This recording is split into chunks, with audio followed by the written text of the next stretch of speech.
Bye-bye, St. Joseph. Laki o, siya mo. Laki-laki, no?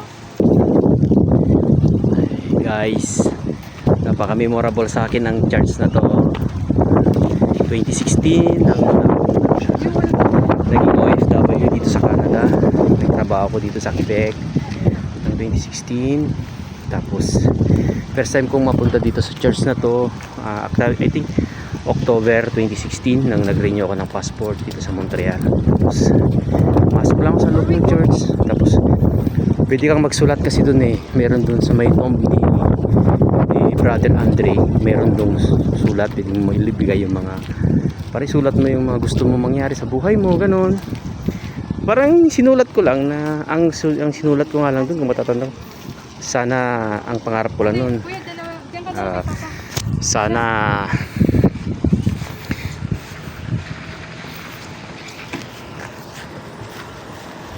pangarap ko lang nun, sorry, bubuksan ko pala kasi papasok na yung ang pangarap ko lang nun, sana makita ng pamilya ko yung mga pinupuntahan kong magagandang lugar dito sa Quebec. Ilang ang sinulat ko nun. Tapos hindi ko akalain na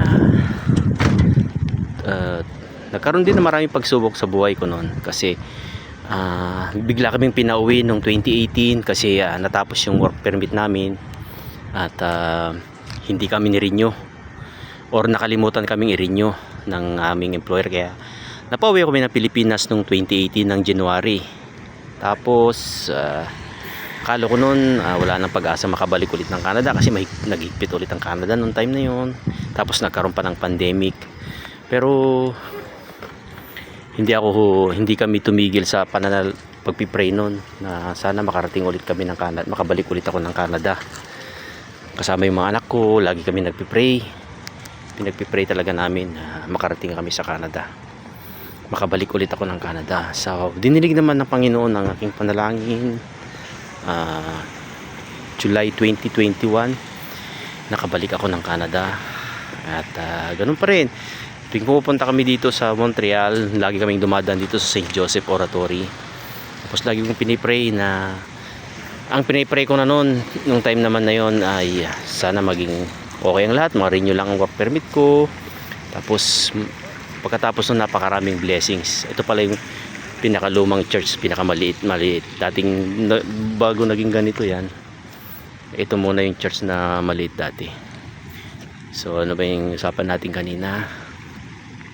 2021 nakabalik ulit kami, nakakuha ko ng employer, nakabalik ulit ako ng Canada bilang temporary foreign worker as butcher pa rin. Tapos ang naging maganda noon, naging sunod-sunod ng lahat. 2022 nakapunta dito yung misis ko as butcher din na close work permit. Tapos ang nangyari, kinuha namin yung mga anak namin ng 2024 as student at open work permit. Dali tatlo kasi yung anak ko, yung isa medyo above 18 na naging open work permit siya. Ngayon pagdating na ng 2024, naghigpit ulit ang Canada.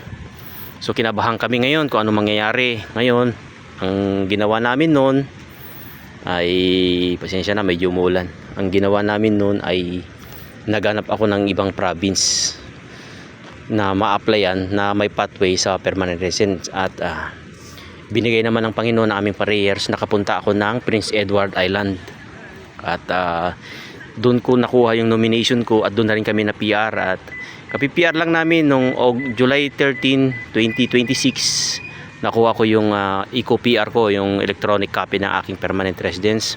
So pumunta kami dito ngayon, anong date ngayon? August 2 ngayon, 2026. Pumunta kami rito nakakasama aking pamilya. At siguro ito na pansamantala, ito muna yung huli naming pagpunta dito kasi lilipat na kami na Prince Edward Island at doon na kami titira. At siyempre malayo naman ang Quebec sa Prince Edward Island, pero promise namin dito sa church na to, talagang every time na pupunta kami ng Montreal, ng Quebec, papasyal kami lagi dito ng aking pamilya kasi napaka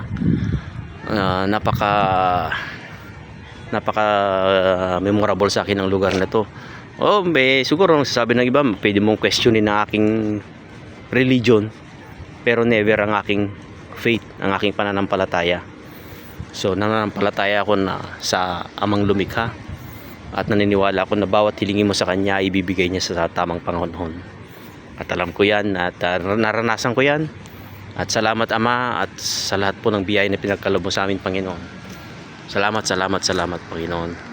Salamat St. Joseph Oratory. I love you. Bye-bye.